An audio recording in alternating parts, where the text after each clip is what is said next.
금리 인상하는 것만 남았잖아요. 고원지대를 형성하는 게 몇 달이 걸릴지 모르지만 그 기간 동안만 주식을 단기적으로라도 할 수 있는 상황이 올 거고 그 이후로 들어가서 금리 인하하기 시작하면 아주 길고 지루한 하락장이 온다라는 거죠. 다만 매수 시점을 저울질한다라고 한다면 저는 조금 더 뒤로 미뤘으면 좋겠다. 내년 상반기 이후로 미뤄보자. 삼성전자는 강남 아파트 같은 거니까 그렇게 깔고 앉아 계시는 거에 대해서는 뭐라고 할 수는 없지만 돈을 벌겠다라고 하면 조금 생각을 바꿔보시는 것도 괜찮겠다.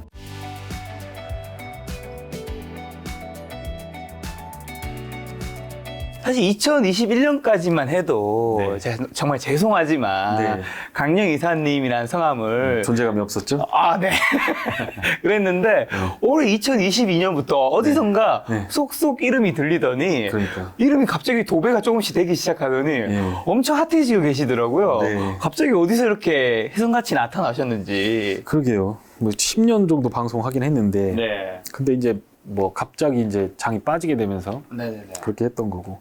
근데 장 빠지는 거를 맞춘 적은 되게 많은데 네. 유튜브가 막 많아지는 그 타이밍하고 아. 그게 맞아 들어갔던 것 같아요. 이사님은 한마디로 지금 장이 안 좋을 것이라고 얘기를 하고 계셨는데 장이 마침 빠지면서 그렇죠. 그게 딱 맞아 떨어졌던 그런 거군요. 거죠. 예. 자, 그러면 이사님이 장이 안 좋을 거라고 생각하셨던 이유랑 그다음 플러스로 이제 오늘 새벽이었나요? 이제 미국 증시가 아주 아싸리팔이라 해야 되나?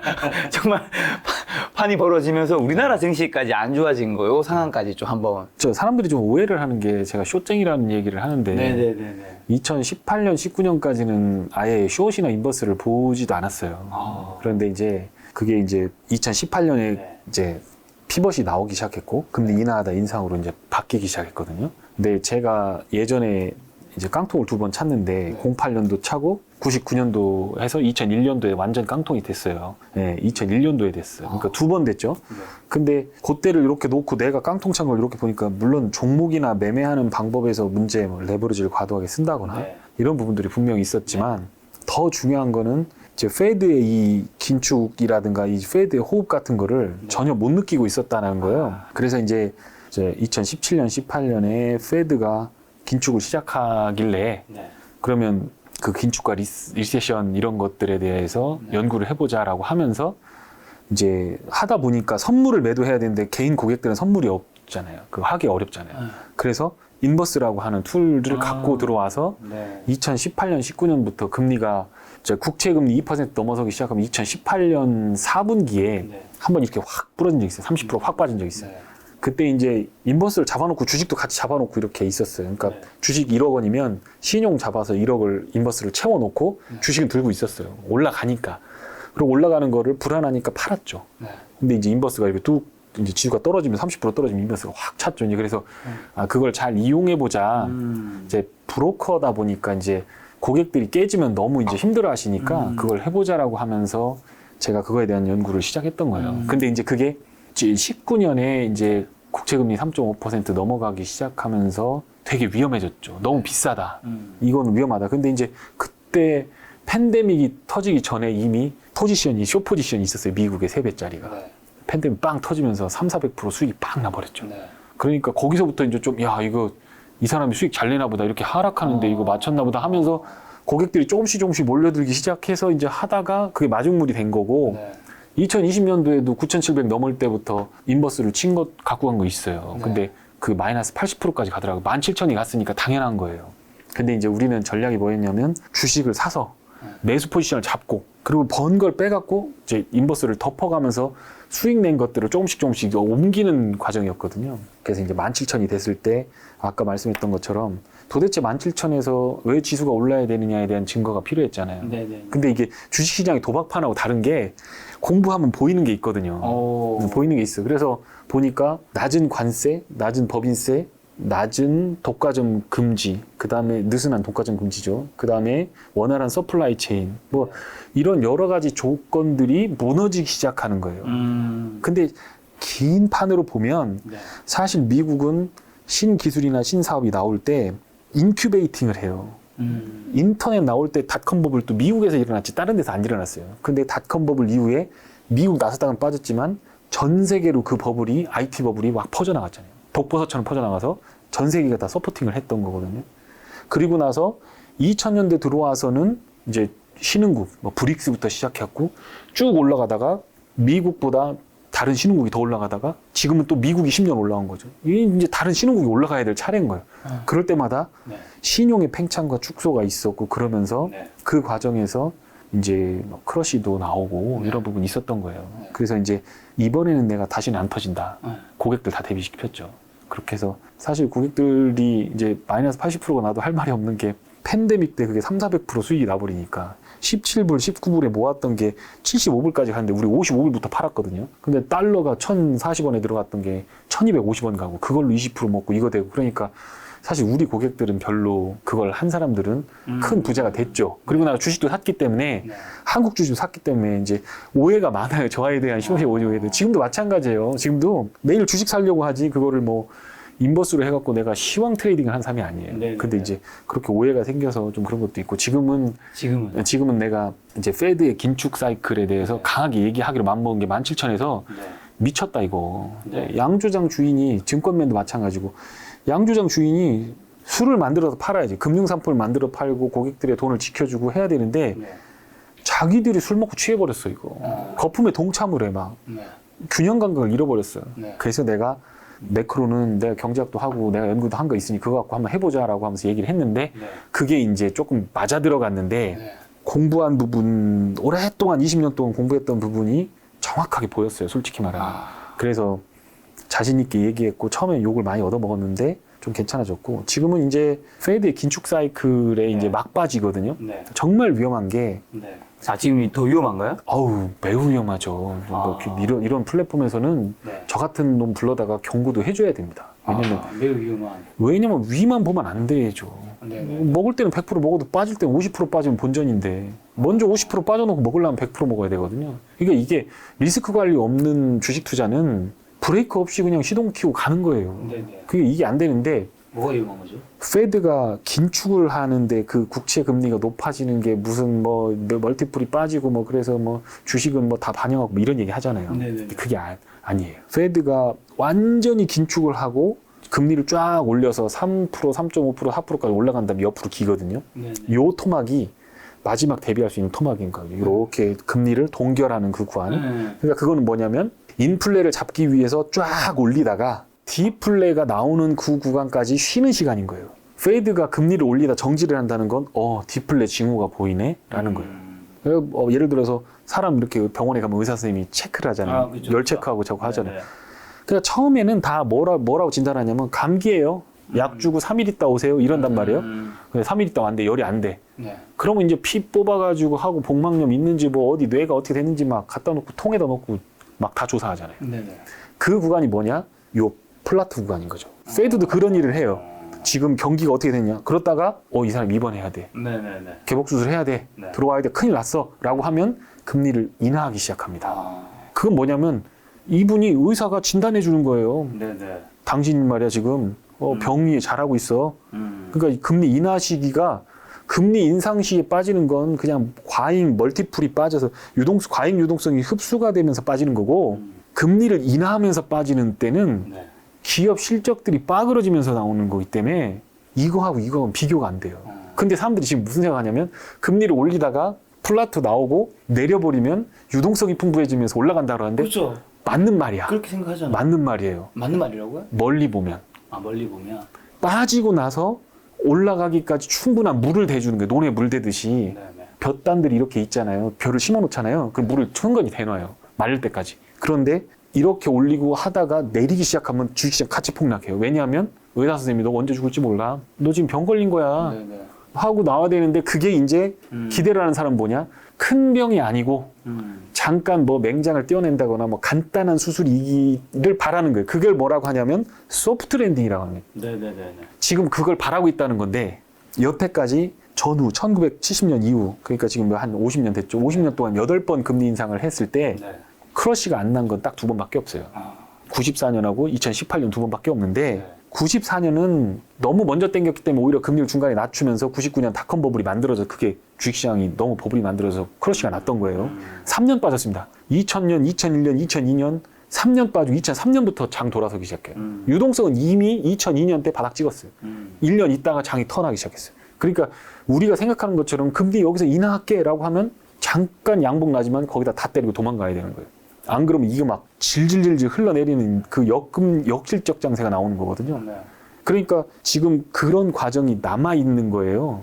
예, 지금 그런 과정이 남아있는 거예요. 그리고 2018년은 뭐냐면 지금처럼 일드커브 인버전. 일드커브 인버전은 뭐냐면 장단기 금리 차가 이렇게 정상화돼 있어야 되는데 이게 거꾸로 되는 거예요. 그러니까 단기 금리가 2%인데 예를 들면 적금을 1년짜리 들면 4% 주는데 3년짜리 들면 2% 줘요. 말도 안 되는 거잖아요. 그게 금융 시스템에서 만들어지는 게 채권 시장에서 일드커브 인버전이라 보시면 돼요. 근데 그게 만들어지면 이제 여기 밸브가 다 조여지는 거예요. 다 금융 시스템으로 흘러 들어가는 돈의 루트들이 다 잠기는 거거든요. 다 틀어 막히는 거지. 그러면 조금 있으면 이제 혈관이 막힌 사람처럼 턱하니 이거 채권 발행하고 주식 뭐 해서 발행하려고 하는데 10,000원에 주식 발행할 줄 알았는데 보니까 3,000원밖에 발행이 안 돼. 신규 상장해서 자금 조달하려고 하는데 안 돼. 굳어나 버려.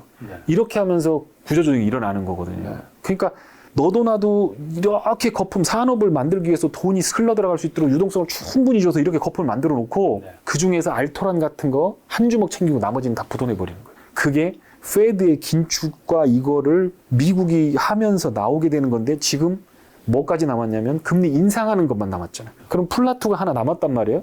고원지대를 형성하는 게 몇 달이 걸릴지 모르지만 그 기간 동안만 주식을 단기적으로라도 할 수 있는 상황이 올 거고 그 이후로 들어가서 금리 인하하기 시작하면 아주 길고 지루한 하락장이 온다라는 거죠. 근데 그거에 대해서 제가 말씀을 드리면 8번 중에서 2번 아까 말씀드린 94년, 2018년 빼놓고 그거 빼놓고는 다 그렇게 나왔어요. 페드가 긴축을 하면서 자산 가격 폭락하고 주식시장 폭락하지 않은 적이 없었단 말이에요. 근데 30% 빠지는 건 언제든지 있었던.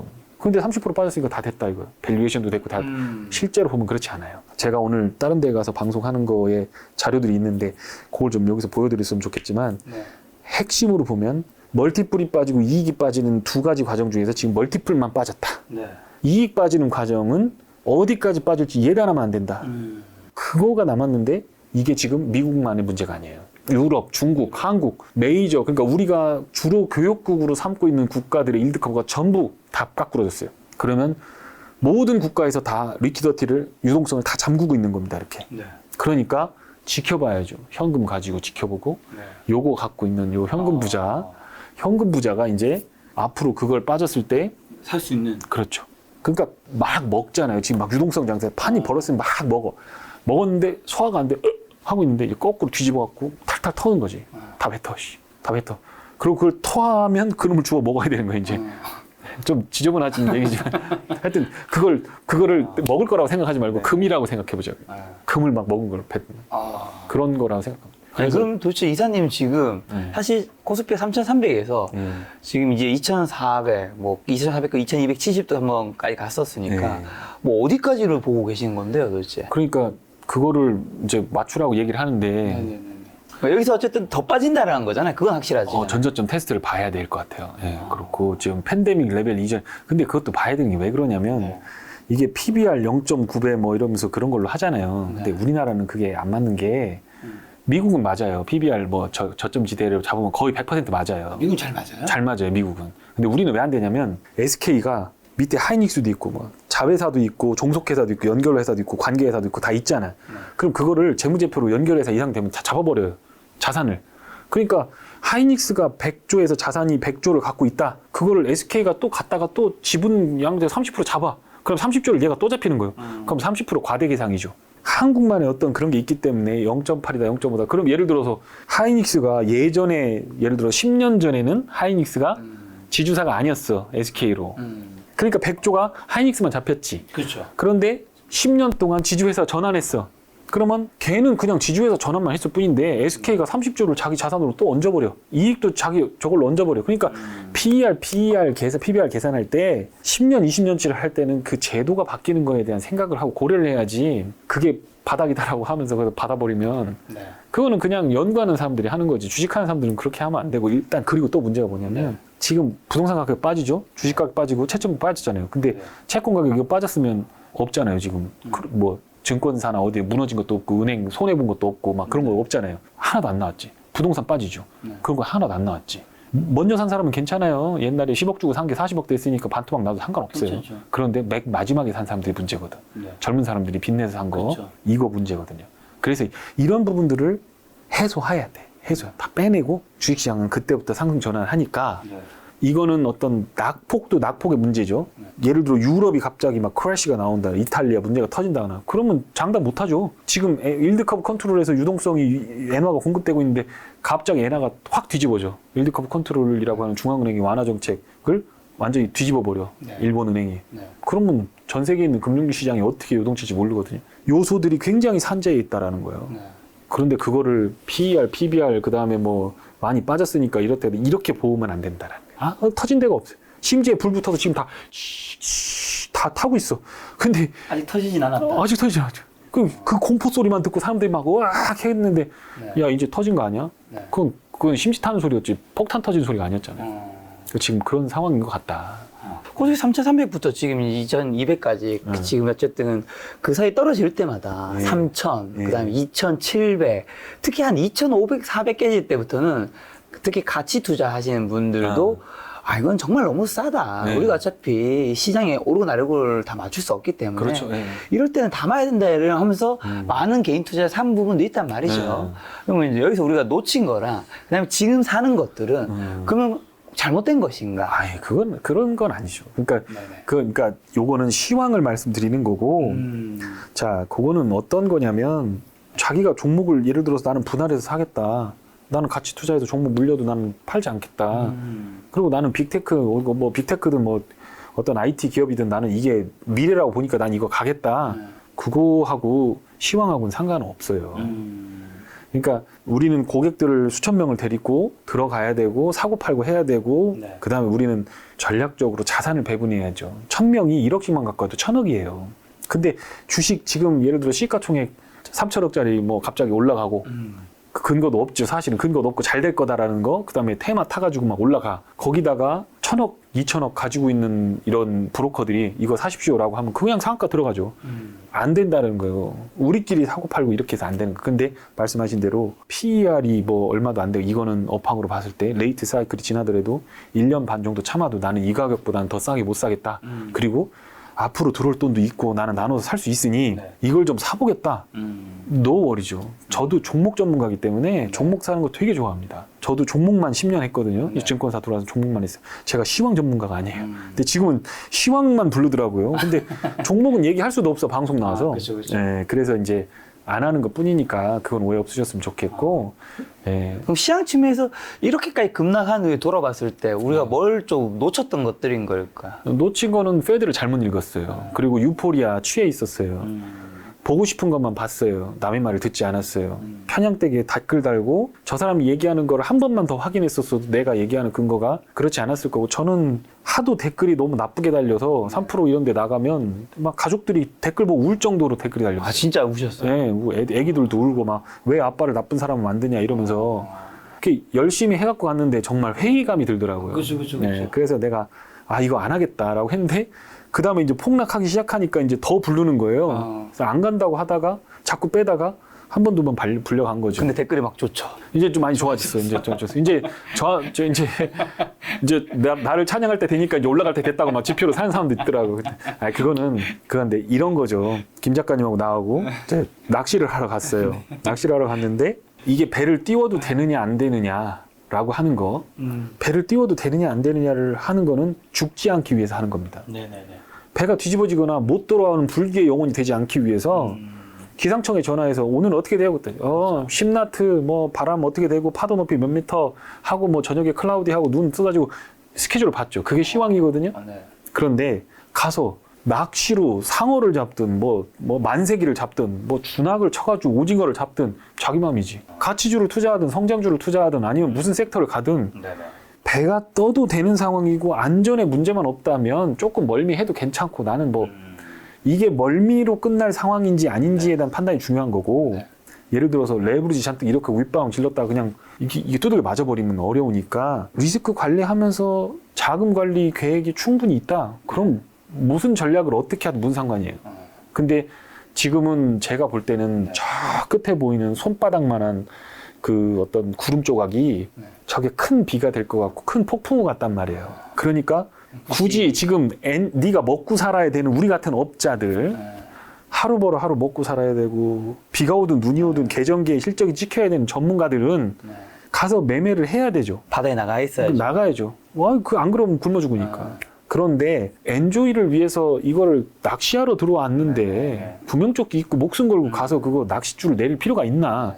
하루 이틀 쉬어보다가 지나가고 나서 하면 되잖아요. 그래도 충분히 낚시할 수 있어요. 그러니까 시황이라는 것과 아까 말씀하신 가치 투자. 그러니까 저를 자꾸 뭐 가치 투자를 안 하고 정환이 형이 특히 그런 걸 많이 하는데 너는 예전에 가치 투자를 막 하던 놈인데 왜 갑자기 변했냐 이런 얘기도 하시고 막 저를 막 갈구시는데 가치 투자 해야죠. 정말 좋은 가치가 있는. 근데 그건 분명한 건 있어요. 가치는 눈에 안 보이잖아요. 가격 시스템이라고 하는 거가 이 사고팔고의 어떤 상대적으로 사고팔고 하는 그 시스템에 의해서 가치를 측정하는 거거든요. 멀티플 100배 받는데도 싸다는 사람이 있고 퍼 2배 이하인데도 비싸다 할 때가 있어요. 그건 뭐냐?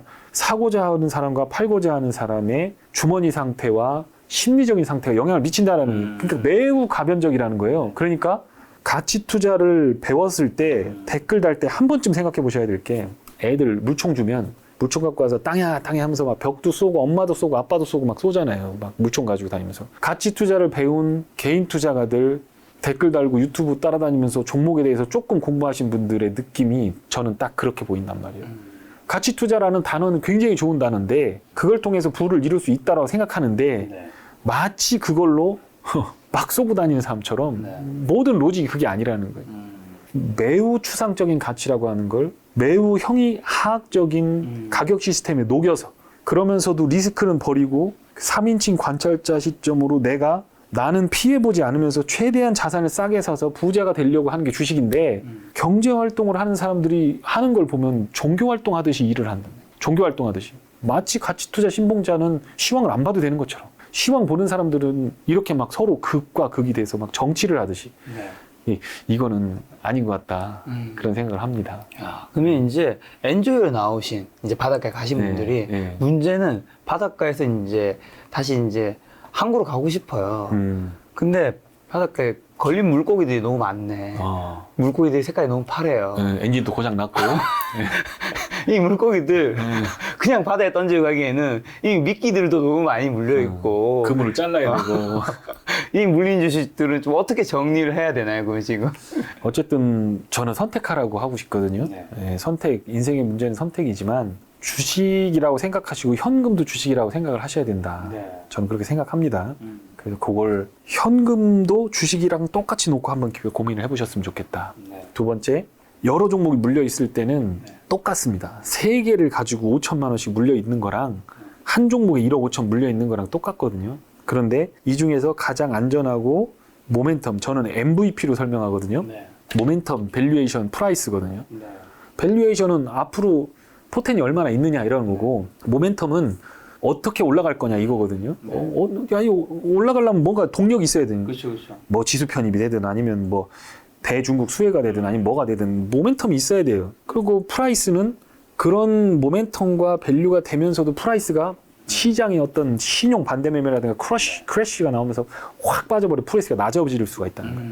그러면 이 3박자를 골고루 갖춘 것 중에서 가장 유리한 판단을 하시는 게 맞다. 그러니까 차트 보고 이거 내일 올라가면 5% 더 먹고 거기서 조그만 손실을 줄이려고 하는 마음에 잦은 매매를 하다가 더 심리적으로 위축됐고 잦은 실패를 더 자기 안에 강화를 시키면서 나중에 정말 용기를 내서 때려 박아야 되는 때 손을 덜덜덜 떠는 알코올 중독자처럼 이렇게 될 새가 있어요. 그러니까 줄여라, 종목 수를. 그리고 캐시를 마련하셔라.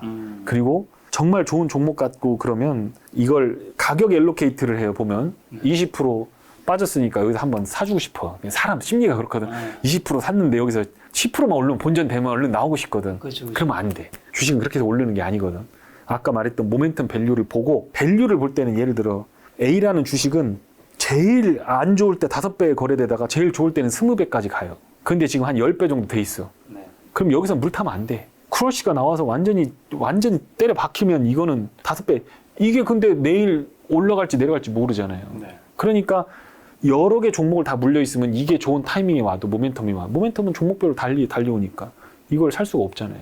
그러니까 현금을 마련해 놓고 있다가 어떤 좋은 자리, 레인지나 이걸 딱 잡아서 아 여기서는 내가 사놓고 기다리면 되겠구나 라고 하는 타이밍이 올 때 그때 한 번 더 때려 박는 거죠. 안 되면 길을 써야 돼요. 어떻게 돈이 부자가 되는 게 어떻게 그렇게 금방 돼요. 가난한 성경 말씀에 보면 부자가 하늘나라를 가는 거는 낙타가 바늘구멍 들어가는 것보다 어렵다라고 하잖아요. 제가 만나본 15년 경험은 가난한 사람이 부자 되는 건 그거보다 더 어려워요. 그게 무슨 사회 탓이 아니야. 뇌 구조가 달라요. 가난한 사람들은 가난하게 생각을 합니다. 딱 봐도 돈 못 벌게 생겼어요. 진짜로 그래요. 그래서 가난해지는 거예요. 그 구조를 바꿔야 되고 그 생각을 바꿔야 되거든요. 그러니까 지금 이런 어떤 3인칭 관찰자 시점으로 내려보고 내가 너무 무리하는 것 같다. 물론 반등을 줄 거예요. 여기 뭐 너무 여기 뭐 전저점 그거니까 올라갈 거예요. 올라오면 욕심 부리지 말고 현금도 딱 삼성전자 반, 현금 반 이런 식으로 해서 갖고 있다가 더 좋은 기회. 그 더 좋은 기회라는 건 6만 원이었는데 5만 원이 된 게 더 좋은 기회가 아니에요. 4만 5천 원 됐는데 여기서는 더 안 빠져라고 하면서 모멘텀이 돌아 나가고 재고가 풀리고 하면서 돌아 나갈 때 거기서 때려 박아야지. 거기서는 최대한도로 때려 박아야 돼요. 그런데 돈이 모자라잖아요. 그러면 그때는 지갑에 있는 거, 돈 여기 있는 거 있잖아요. 저 빼! 하고서 한 주라도 더 살라고 10,000원짜리 하나까지 입금하고서 사는 거예요. 그런 정도의 신뢰가 없으면 주식 다 지져야지. 왜 들고 있어? 신뢰도 없는 거, 컨빅션도 없는 주식 왜 사갖고 지금 리세션 온다는데. 주식 제가 24년 했고 경제학만 대학원까지 배웠고 그 주식하고만 살아온 인생이에요. 근데 리세션에 대해서 하고 저도 예금을 해요. 지금 은행에다 돈 넣어놓는단 말이에요. 그런데 그렇게 말하는 사람이 조금이라도 이 사람 말을 듣는다고 한다면 몇 천만 원이라도 해놓으면 좋잖아요. 그런 사람이 충고할 때 그걸 듣고 그걸 해야지. 그런데 내가 여기서 갖고 있다. 그러면 여기서 더 빠지면 나는 내가 갖고 있는 돌반지 뭐 차 다 팔아갖고 살 수 있는 그런 깡이 있어야 돼요. 그래야 부자가 되지. 이게 10,000원짜리였는데 이게 5,000원 됐어. 나 이거 못 참는 거지. 이렇게 좋은 걸 놔둘 수가 있어? 때려 박아야죠. 그런데 밑으로 내려. 그럼 보고 있다가 이렇게 가야죠. 가치 투자라는 건 우리가 생각하는 것처럼 그렇게 낭만적이지 않아요. 가치 투자는 거래하고 상관이 없고 또 시장의 플럭추에이션을 어떤 부분에서 판단을 어떤 제외시켜 주기 때문에 마음도 편하고 조금 균형된 시야로 시장을 보면서 남들 다 팔 때 내가 살 수 있는 그런 그게 되는 거기 때문에 그런 거지. 그게 무슨 막 맞는 키가 아니에요. 가치를 어떻게 알아? 좋은 종목들 막 깎으러지는 거 얼마 많은데. 가치 투자? 10년 동안 가치 투자? 키스코 홀딩스부터 시작하고 철강 회사들 퍼 3배, 2배도 안 되는 회사들도 엄청 많은데. 그러니까 그게 주식이라고 하는 것과 가치 투자라고 하는 것과 이런 것들이 막 혼재되면서 막 자꾸 머리를 막 복잡하게 하시는데, 가치 투자로 가겠다라고 하면 멀미를 해야 할 각오가 있어야 되고 그에 대한 대비가 돼 있어야 되고, 시황을 보겠다라고 하면 기민하게 대응을 하면서 혹시 시황을 잘못 판단할 거에 대한 리스크를 가져야 되죠. 감내하면 돼요. 방금 전에 이제 가난과 부자 요거 얘기해 주시면서 가난한 분들은 이제 가난하게 행동한다 이런 얘기해 주셨는데 뭐 주식과는 좀 별개의 이야기지만 많은 분들이 도움이 될 것 같아서 어떻게 행동하고 사고방식이 있을까요? 저는 40살 이상 돼서 찾아온 고객분들이 부모님한테 받은 게 없어서 학교 나온 게 없어서 제가 뭐 누구를 믿었는데 사기를 당해서 그럼 일단 그건 아니라고 봅니다. 40 이상인데? 네, 40 이상 넘어서 50살 가까이 되신 분들이 오시거든요. 근데 아버지 덕을 보고 집안 덕을 보는 건 20대까지지. 아버지든 그 나이에 자식 낳아서 키워서 너 이렇게 만들어줬는데 그 아버지 탓하면서 부자가 못 됐다고 자꾸 그러고 나 아버지가 키워준 게 20년. 그러고 나서 나 혼자 20년 아니야. 네. 내 주민등록 잡아놓고 20년 아니야. 근데 내 주민등록 20년 동안 아무것도 못하고 와서 아버지 때문에 부자가 못 됐다라고 하는, 그건 바보 같은 소리예요. 제 생각에는. 그렇죠. 그 다음에 핑계를 많이 대요. 예를 들면 이게 잘못됐는데 내가 그때 조금, 예를 들어서 이 사람 때문에 잘못될 수도 있어요. 이 사람 말 들었는데 내가 그때 너무 큰 돈은 넣지 말았어야 되는데 내가 리스크 관리에 대해서 몰라서 그렇게 됐다. 그런 양반들은 가능성이 있다고 봐요. 그리고 그런 고객들을 한다는 거예요. 그런데 그 나쁜 놈은 시작해. 그 놈이 그렇게 얘기하고. 종목은, 주식은 다 틀려요. 그런데 어떤 사람은 그런 깡통을 차고도 부자가 되는 사람이 있어요. 근데 어떤 사람은 맨날 남 때문에 깡통 차가지고 그러니까 부자가 되는 사람들은 보면 공통적인 이유가 있어요. 보면 되게 뭐랄까 하여튼 뭐 성경 말씀에도 보면 그런 게 있다. 성경 말씀, 우리 어머니가 권사님이라 내가 이런 얘기 많이 하는데 온유한 자는 복이 있나니 땅을 기업으로 받겠네라는 얘기가 있어요. 왜 해피라면 온유한 자, 성격이 온유한 사람들. 실제로 부자들은 만나보면 자기 학벌 자랑이나 뭐 이런 것들 잘 안 하고 가만히 이렇게 얘기를 굉장히 잘 들어주십니다. 그리고 나서 말을 한마디를 하더라도 한 문장을 하더라도 굉장히 뭐 깊이가 있다고 해야 되나? 그런 게 있어요. 그분이 대학을 잘하는데 나오고 안 나오고 뭐 장사를 해서 돈 버신 분이도 어쨌든 호떡 장사를 해서 돈을 버셨어도 그거를 정말 잘해서 주식으로 몇십억 갖고 올 정도 되는 사람들은 그게 있다니까요. 여기서 온유라는 거는 뭔가 따뜻하고 착하다기보다 약간의 여유일까요? 그러니까 온유한 사람은 그러니까 인간관계가 어떻게 보면 나도 보면 사람 관계를 맺을 때 온유한 사람하고 맞는 걸 좋아하고 보면 이제 성경에서 나오는 온유한 사람은 우리가 말하면 흔히 말하면 법 없어도 살 사람 조금 남이 뭐라고 이렇게 좀 해도 그런 사람들이 많아요. 그리고 뭔가 있을 때 제가 손해보죠 뭐 그거는 뭐 그러니까 야박하게 뭔가를 하지 않아요 잘. 그리고 대가에 대해서 나도 주려고 하고 나도 받으려고 하고 그런 게 되게 많아요. 거래라고 하는 거에 대한 개념이 굉장히 잘 서 있어요. 증권사에 와서도 수수료 까달라고 안 해요. 더 드셔야죠. 선물 갖고 와요. 그 마음이 확 열리지. 그 자본주의의 노예잖아요 우리가. 그쵸. 그러니까 그게 열려. 그러니까 잘 되는 사람들의 보면 보통적으로 보면 그 성경 말씀에 나온 그 온유한 자는 복이 있나니 그 언제 보면 아냐면 주식을 1억 원 샀다가 30% 마이너스 나면 딱 결정나요. 보면 처음에 와갖고 아이고 선생님 하다가 30% 딱 하면 아니 믿었는데 왜 이런 식이야? 바로 바뀝니다. 진짜 정말 정말 바뀔 수 있을 것 같아 근데 접신물 1억 넣었는데 마이너스 3천이면 아니 김 작가님 이거 되게 주식 안 하시는 거예요? 그분의 입장에 서면요. 아니 그게 아니라 주식 안 하시는 거 아니잖아요. 근데 네. 아니 되게 레인지가 되게 좀 저거 하시네 라이브 하시네 보니까 주식은 위험 자산이라 오늘 사고 내일 그냥 날아갈 수도 있는 거예요. 다 깡통 찰 수도 있는 거잖아요. 근데 이런 제가 겪었던 교육들은 뭐냐면 뭐 괜찮다고 얘기하는 게 아니라 그게 왜 빠졌습니까? 물어봐요. 보니까 시장이 이만저만해서 이렇게 빠졌는데 요 종목은 요렇게 해서 제가 이런 걸로 이유로 샀습니다. 근데 이렇게 빠졌습니다. 기다리면 되겠네요. 그러면서 뭐라 하냐면 혹시 내가 돈이 좀 더 있는데 그런 상황이면 지금 좋은 기회 아닙니까? 여기까지 가요. 나를 위로하고 칭찬하는 게 아니라 나를 이용하는 거예요. 내일 나를 이용하는. 그런데 이런 좀 뭔가 돈 깨먹고 막 하신 분들은 이미 그거 보면 거 봐라 이 증권맨 이 새끼 이거 사놓고 이거 30% 마이너스 네가 하는 종목 강의사 이따위로 할 거야? 메소드 연기 지금 해보신 것 같아요 지금 보니까 그렇게 돼서 이게 그러니까 뭐 하여튼 뭐 큰 차이 좀 하는 그런 것 같네요. 어떻게 보면 이제 좀 금전적으로 잘 안 좋으신 분들은 좀 뭔가 남 탓을 하고 너 때문에 잘 안 됐다. 그거는 공통점이에요. 근데 잘 되신 분들은 결국 선택은 어쨌든 내가 한 거니까 내 탓인 거고. 근데 이거 어떻게 해결할 수 있는지 이 문제는 지금 뭔지 그리고 그 예를 들어 주식 판때기를 잘 이해하는 거죠. 전문가를 데려다 놓는다 해도 전문가라는 놈이 추천을 한다라고 해도 그게 100% 올라가지 않는다라는 걸 알고 오신 분과 저 사람이 TV에 나오고 유명하니까 와서 이 주식을 추천을 받으면 무조건 올라갈까요 하고 생각하는 사람 차이인 거죠. 그러니까 돈을 버는 사람들은 자가 내가 10억이 있으면 1억만 맡겨놓고 제가 이렇게 얘기하는 걸 들어보고 똘똘한데 시장이 이렇게 돼서 그런 거면 1억 더 넣고 이런 식이야. 그런데 이게 됐다라고 하면 와서 다 맡겨버리죠. 그리고 심지어는요 용돈도 먼저 줘 수익도 안 났는데 그래서 우리는 받게 돼 있지 않습니다. 그래서 5만 원 빼서 이걸로 어르신하고 저하고 식사하시죠. 막 수표 이렇게 해서 막 갖다 줄 사람들도 많아요. 그런데 그거 받는 순간 이제 코 딱 끼는 거지. 증권사에서 받는 월급 충분하고 그렇게 할 필요도 없는 거죠. 그런데 이제 이렇게 보면 그런 것들이 이제 어떤 고객들을 만나보다 보니까 나도 어떤 방식으로 이제 세상을 이해해야 되겠다라는 게 좀 보이더라고요. 알겠습니다. 아까 전에 또 이제 이사님께서 시향보다는 종목이 전문가를 하셔서 제가 종목 직접적인 질문을 할 수 없죠. 아까 좋은 종목을 찾기 위해서 이제 모멘텀, 밸류에이션, 프라이스 요 세 가지가 굉장히 중요하다고 하셨는데 그럼 이제 지금 같은 장에서 일단 현금이라는 종목도 가지고 있어야 한다 해주셨는데 혹시 지금 같은 장에서 사야 하는 주식이 있긴 한 건지 있다면 어떤 섹터에 있는지는 궁금합니다. 지금은 2차 전지 섹터가 상당히 좋아요. 반도체는 조금 시간이 좀 더 걸려요. 반도체는 제가 그랬죠. ISM 제조업 지표를 보면서 하시라고.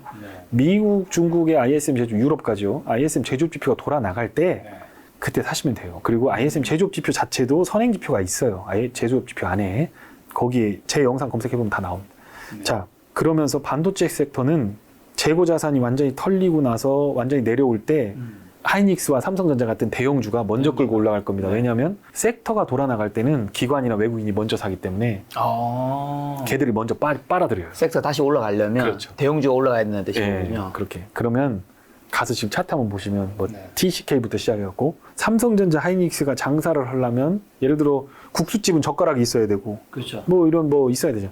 그럼 그 젓가락 같은 걸 만드는 회사들이 있어요. 그렇죠. 뭐 하나모터리얼스, TCK, 뭐 그다음에 뭐 ENF 테크놀로지 뭐 이런 것들 막 이런 애들이 있어요. 그 애들 실적 잘 보고 있다가 나중에 보세요. 삼성전자 3개월 올라가고 나면 그 뒤에 따라 올라요. 그러니까 지금부터 내일 삼성전자가 올라갈까 막 노심초사하면서 아니야. 그거 지금 그 반도체 하면 안 돼. 기다리셔야 돼. 충분히. 그거 사이클 업종이거든요. 네. 그러니까 그렇게 하고 삼성전자, 하이닉스가 완전히 꺾어서 올라가서 추세를 잡기 시작할 때 반도체 부황부황하고 이익 추정치 늘어날 때 그 뒷단에 있는 애들 서브시디들을 사면 지금 가지고 장기 투자하는 것보다 돈 훨씬 많이 벌어요. 방법이 그래요. 자, 그다음에 2차 전지 섹터는 네.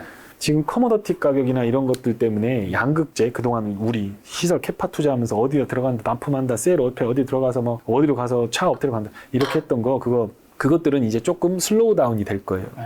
캐펙스 투자를 해야 되기 때문에 비용도 많이 들고 그래서 그렇죠. 어려운 게 있을 거예요. 그런데 음극재 부분이라든가 첨가재 부분, 그러니까 충방전을 빠르게 하거나 폭발 위험을 줄이기 위해서 꼭 필요한 기술들, 뭐 CNT라든가 실리콘 기술이라든가 음극재 관련된 기술의 업종들은 예전에 양극재가 가듯이 갈 가능성이 있어요. 그 중에서 들어가서 퀄 테스트 받고 캐펙스 투자하면서 네. 빠바바박 하는 애들이 있으면 네. 그런 애들을 보시면 될 거예요. 그리고 지금 이제 음식료 업종 같은 것들이 이제 가격 인상만 할 거고, 어제인가요? 오리온에서 초코파이 가격 올린 것 같아요. 원래 초코파이 가격. 오리온 잘 됐으면 좋은, 오리온 좋아하는 회사입니다. 네. 예, 주식은 잘 안 되지만 네. 그런 것들 한번 보시고, 컨텐츠나 이런 것들 지금 오징어 게임 뭐 수상 뭐 이런 네. 것들 하면서 좀 하긴 하지만 네. 오프라인과 극장 쪽, 영화 쪽 이런 쪽에서 나오는 컨텐츠와 이제 뭐 제이 컨텐트리, 얘네 컨텐트리 중앙 같은 애들은 영화관도 갖고 있고 드라마도 갖고 있고 이게 이제 나중에 시너지가 나오는 타이밍이 있거든요. 그럴 때 이런 것들 한번 보시면 굉장히 좋을 것 같고, 지금은 보면 한국은 될 수가 없는 구조인 게 기름값이 비싸고 환율이 높아요. 그러면 환율 높으면 저기 수출 잘 되는 거 아니냐. 그게 나중에는 맞아요. 다른 나라 경제들이 좋은데 우리나라 환율이 좋다. 그러면 그건 맞아요. 근데 지금은 그게 아니고 인플레 때문에 미국이 금리를 올려서 경기를 쿨다운 시키기 위해서 우리가 상대적으로 환율이 올라가는 거거든요. 일본은 우리보다 더 평가절하가 됐어요. 그러니까 경쟁 상품 일본 게 더 팔리겠죠. 그러니까 우리만 좋지 않아요. 그러니까 이럴 때는 네. 안 되고 환율이 꺾여 내려올 때가 있어요. 네. 환율이 빠지기 시작할 때. 그러면 환율 빠지려고 하면 무조건 뭐가 빠져야 되냐. 우리나라 같은 경우는 네. WTI가 빠져야 돼요. 그러면 기름 빠지고 환율 빠지고 네. 항공, 여행, 타이어 뭐 이런 것들, 화학 좋잖아요. 매크로가 매달려 있는 상황에서 지금 뭐 사야 되느냐? 그러면 단타밖에 할 게 없는 거예요. 근데 매크로 지표가 빠지직 하고 막 턴하기 시작할 때는 네. 그거에 맞춰서 그 섹터를 잡아서 하면 될 것 같다 생각이 들고, 타이어 업종 같은 거는 잘 보세요. 왜냐면 자동차가 안 팔리는 게 아니고 전기차가 15% 정도 비싸요. 전기차 타이어가. 근데 들어보니까 전기차 타이어가 마모가 좀 덜 된대요. 이게 저기 그냥 일반 차보다. 왜냐면 브레이크를 막 밟고 떼고 하는 그게 안 되기 때문에, 급제동, 급출발 이런 거가 잘 안 되기 때문에. 잘 안 돼요? 예. 그러니까 그것 때문에 타이어가 마모가 잘 안 된다는 거예요. 그래서 비싸기는 하지만 이제 오래 쓰는군요. 교체 수요가 잘 안 되기 그렇죠, 때문에. 그렇죠. 그런데 이제 전기차 판매 대수가 늘어나니까 예를 들어 현대라든가 잘 팔리는 테슬라에 납품을 하는 업체들은 매출이 팍팍팍 증가할 가능성이 있고, 그리고 그동안 물류비가 엄청 비쌌거든요. 그렇죠. 근데 물류비가 전체 비용에 차지하는 비중이 원래 한 6%, 7% 정도면 맥시멈이었는데 팬데믹 터지고 나서 한 25%까지 늘어났어요. 그러니까 이게 배달해주는 순간 이제 마이너스를 보는 거지. 근데 이제 미국에서는 반덤핑 지지, 뭐 가면서 관세 얻어맞았는데 뭐 반덤핑 관세, 상계 관세 다 뜯고 맞았지. 거기다가 운송비 적어대지. 네. 그다음에 기름값 올라서 부타디엔 같은 거, 그런 것들, 합성 고무 같은 것들 다 올라갔지. 근데 만약 이게 까꾸러진다. 좋은 타이밍이죠. 지금 추천한 건 아니니까 다 네. 괜찮죠. 이렇게 해도. 네. 매크로가 이렇게 변수들이 바뀔 때 그때 스바라시하게 사놓으면 될 거죠. 아, 스바라시하게. 네, 스바라시. 그럼 이런 현장에서 조금 내 돈 지키는 뭐 정리해야 되는 주식은 어떤 쪽일까요, 그러면? 어쨌든 말씀하신 종목도 사야 한다는 의미 주셨으니까 이걸 사려면 뭐는 팔아야 되는 건 있는 거잖아요, 당연히. 인터넷 이런 거는 잘 안 될 것 같고, 뭐 네이버 카카오가 속해 네, 있는 그 네. 인터넷 섹터들. 네, 그다음에 뭐 셀트리온 그룹이라든가 네. 카카오 그룹이라든가 이런 것들은 안 될 네. 것 같고 국내 태양광 국내는 안 돼요. 해외 수출 있는 건 될 것 같은데 네. 국내 태양광 조사 막 들어가고 그러잖아요. 지금 막 뭐 1,800억을 낭비했네 뭐 그런 거 있잖아요. 그게 다 그냥 근거 없이 나오는 얘기는 아니거든요. 신재생 중에서 수출 비중 있는 것들 빼놓고 그 뭐 다른 것들 하는데 그다음에 조선도 지금 막 좋다라고는 하는데 저는 그거 솔직히 잘 모르겠어요. 지금 태조 입항에서 태조가 일단 흔들리네요. 아니 태양광도 OCI는 못 갔잖아요. 네. 하나솔루션 갔잖아요. 그죠? 그리고 그 밑에 있는 부분 하나솔루션은 미국 업체고 또 하나솔루션이 이제 가성소다도 있고 화학 케미컬 부분들도 있기 때문에 그런 거였고 근데 이제 뭐 조선 얘기할 때 내가 콧방귀를 꼈죠. 통상임금부터 시작해갖고 지금 조선소가 어떻게 돌아가는지 그게 미래가 있어서 커지는 게 아니고 잠깐 사이클에서 업황이 이렇게 돌아오는 건데 저게 올라간다라고 하는 거에 대해서 네. 고점을 따라잡으면 안 될 것 같다라는 얘기를 많이 했었고 그다음에 2차 전지도 마찬가지예요. 2차 전지도 일정 부분이 섹터가 간 거지 에코프로나 LNF 이런 것들은 고점들이 빠졌잖아요. 근데 어떻게 그렇게 주도주예요? 주도주라는 거에 대해서 좀 불만이 있어요. 저는 니치하고 주도주는 구분해야 돼요. 장이 빠질 때도 오르는 종목이 있거든요. 네. 그러면 장이 빠지는데 주도주는 이거다 이렇게 얘기하거든요. 그게 주도주가 아니에요. 증시를 끌고 올리는 게 주도주죠. 기관차가 폭주 기관차가 뒤에 동력이 없는 애들을 앞에서 끌고 가는 산업 섹터가 있어야 되는 거죠. 양극재 뭐 이런 거 아니면 상승장이든 하락장이든 어쨌든 이 섹터 대한민국을 먹여 살려서 업종이 좋아지면서 같이 올라가고 네. 많은 사람들이 투자를 해서 같이 돈을 벌 수 있는 게 주도주지. 네. 저기 갖고 피팅 밸브 1,000억짜리 2,000억짜리 그거 해갖고 더블 올랐다. 그거는 개인 투자가는 그거 해도 되죠. 근데 여의도에서 거기다 찍지는 못해요. 니치예요, 그 니치. 주도가 아니에요. 그게 어떻게 주도예요? 증시 들고 들어 올렸어? 시가총액 3,000억짜리가? 그건 아니잖아요. 네. 방위산업도 마찬가지예요. 방위산업도 지금 보시면 영상 뒤져보시면 알겠지만 제가 이 트렌드인가 어딘가 거기서 한 것 같은데 방위산업도 제가 몇 년 전부터 C4I로 바뀌면서 네. 바뀔 거다라고 하면서 얘기를 했었고 그 중에서 핵심 기업 LIG라든가 LIG 넥스원이라든가 한화 시스템이라든가 인공위성 쏘고 유도미사일 날리고 하는 것들 그런 기업들을 제가 오래전부터 얘기는 했었어요. 근데 우크라이나 딱 터졌을 때 제가 영상 딱 켜고 여기 지형을 내가 구글 어스로 가서 보니 여기 평원이다. 내가 군대 장교 출신이잖아요. 이거는 공군 안 되는 거예요. 공군은 비행기 기름이 떨어져서 작전을 할 수가 없어요. 네네. 그러니까 예를 들면 이런 겁니다. 전투기 이렇게 날라오잖아요. 네. 슈가 날라요. 활동 반경이 2,000km니까 막 여기서 베이지까지 날아가서 전쟁할 수 있을 것 같잖아요. 그럼 방어하는 애들은 가만히 있냐고 총이라도 쏘지. 그렇죠. 그러면 날라올 때 여기서 방공포 미사일 막 이 비행기는 비행기는 이거 1,000억짜리거든요. 근데 이 방공포 미사일은 5억밖에 안 돼요. 날라온다. 그러면 그냥 10발 20발 막 하면 얘는 레인지가 길기 때문에 날라오는 거 다 보여. 도망가면 되거든. 그러니까 날라오면 이게 품어 막 하면 도망가. 그러면 자동차는 회전할 때 그냥 핸들 꺾으면서 이렇게 브레이크 밟으면서 할 수 있잖아. 근데 공중에서는 그게 안 된다고. 공중은 엔진 이렇게 하고 있다가 이걸 피해갖고 회전을 하려면 G를 더 줘야 되기 때문에 엔진을 더 뿜어버리는 거예요. 이거 한 발을 피하려고 하면서 엔진을 기름 다 써버려. 이쪽에서 또 날라오면 이것도 피하면서 그러니까 이 5억짜리 방공 미사일은 야를 죽이려고 한 게 아니라 들어올 때 기름 다 써갖고 RTB, 리턴 투 베이스 하도록 만드는 게 그게 전략이거든요. 우크라이나 대평원이잖아요. 그런데 폴란드랑 이런 체코 이런 데들 딱 봤을 때 폴란드는 그게 우리나라처럼 아주 러시아 때문에 노이로제 걸린 애들이잖아요. 걔들이 볼 때는 이거 자주포 탱크 이거 없으면 안 돼. 항공 전력은 그냥 여기서 그냥 지대공 미사일 그거 몇 불 방어 갖다 놓고 막 깔아 놓으면 돼. 그냥 전투기 오면 막 쏴서 그냥 들어오지 못하면 너 오지 마! 막 이러면 돼. 그런 상황이에요. 근데 지상군이 밀고 들어오면 이건 탱크하고 자주포가 빨리 달리면서요. 기동 한번 막 기름 주유하고 달리면 3,400km를 그냥 밀고 들어가는. 그래서 이제 탱크랑 자주포가 필요할 거다라는 걸 가장 먼저 얘기한 사람이 나야. 그런데 분명한 건 여의도에서 말했던 탱크 자주포를 팔아서 30% 이익이 남는다. 그건 안 맞아요. 내 탱크 창정비도 보내는 거 내가 다 보고 다 했는데 탱크를 그냥 우리 자동차처럼 뭐 10만 킬로 타는 게 아니에요. 훈련하고 뭐 하면 거기에 연기도 차고 가스 차고 먼지 차고 그러잖아요. 그럼 그거 그대로 기차로 싣고 가갖고 그걸 다 인수분해, 베어링 하나까지 다 뽑아내. 그래서 다 분해 조립해갖고 다시 만들듯이 그걸 해요. 그러니까 이거 대수가 50대, 100대 팔려갖고는 돈 안 돼요, 이거. 1,000대, 2,000대 해가지고. 그래서 왜 그러냐면 현지화 시켜. 처음에 이거 팔어. 그러고서 정비는 니들이 해라 이거. 기술 니가 가져라. 이게 그러는 이유가 이거 AS 해주려면 돈이 더 드니까 그냥 그렇게 가는 거지. 그게 무슨 뭐 기술 이전해갖고 뭐 엄청난 뭐 해서 하는 게 아니에요. 귀찮으니까 이거.